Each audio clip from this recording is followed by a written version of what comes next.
संघर्षयोद्धा दीपकदादा बोराडे यांच्या उपोषणाला पाठिंबा देत गंगाधरराव भांगे, यशवंतराव खरात, नाईक हसनाळकर, आनंद विश्वनाथ राजुरे यांच्या मार्गदर्शनाखाली धनगर समाजाला एसटीचे आरक्षण मिळालेच पाहिजे या मागणीस्तव दिल्लीवर येथे रास्ता रोको आंदोलन करण्यात आले।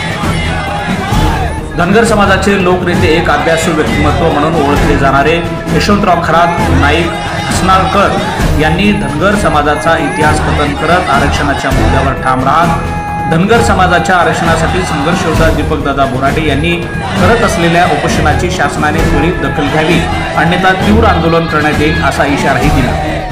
काय म्हणाले यशवंतराव खरात, नाईक हसनाळकर, पाहूया।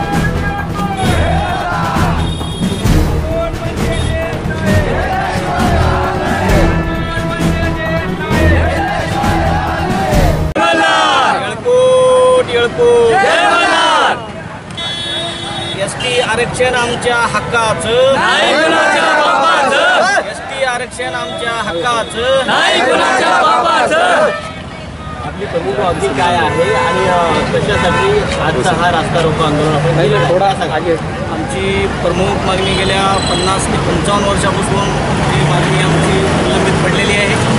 आम्ही आमच्या प्रमुख मागण्यासाठी आमचे संघर्षयोद्धा दीपकभाऊ बोराडे गेल्या 17 सप्टेंबर मराठवाडा मुक्ती संग्राम दिनादिवसापासून जालना येथे आमरण उपोषणाला बसलेले आहेत आणि त्या ठिकाणी आमचं मराठवाड्यातून, महाराष्ट्रातून जवळपास 40 लाख लोक आम्ही तिथं जमा झालो 24 तारखेला।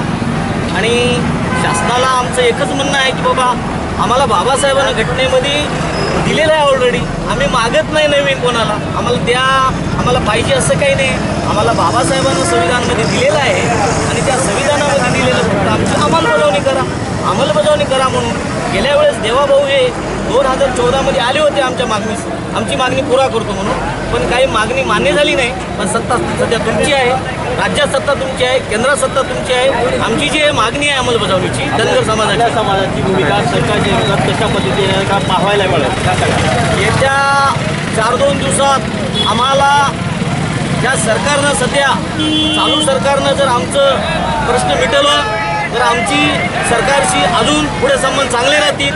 जर येणाऱ्या 4 दिवसामध्ये आमचा विचार जर सरकार नाही केलं तर आम्हाला सरकारला घरी सुद्धा बसविता येईल, ही आमची मागणी राहील।